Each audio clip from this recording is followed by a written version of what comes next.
ebidensya, resibo, walang lusot ang may atraso. Sa tulong ng resibo, isang 12 anyos na binatilyong pinaghahanap ng sarili niyang ina ang nailigtas nito lamang Miyerkules. Ayan o, ayan.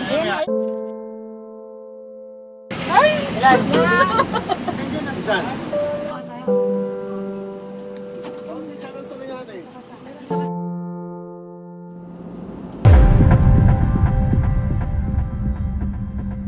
Narito po ang video ng counseling habang kinakausap ng social welfare officer ang ina ng bata.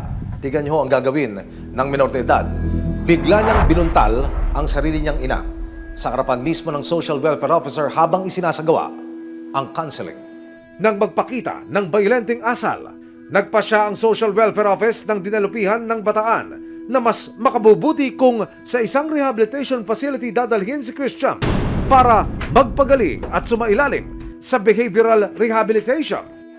So, dito sa Bataan, actually wala kaming shelter regarding dyan sa mga child at risk o yung tinatawag na CAR. Kailangan po kasi talaga dapat yun sa tamang treatment tayo.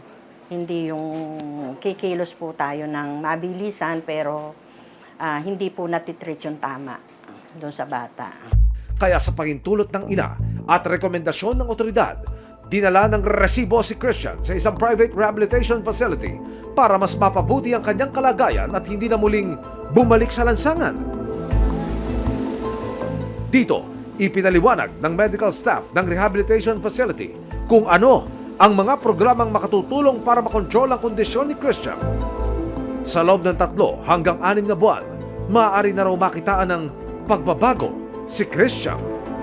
Mostly naman po kasi sa program nga po namin, pati po yung mga behavior nila na nakikita po na mali. So yun po, makakatulong po yung program. Kaya isa sa mga ina-explain nga namin na hindi naman parusa na dalhin sila sa isang facility na ganito.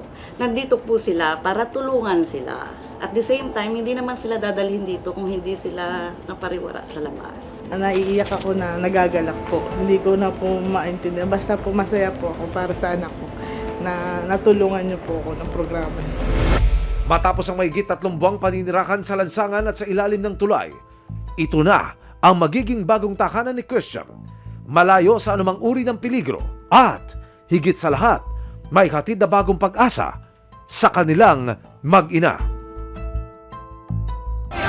May ebidensya, resibo, walang lusot ang may atraso.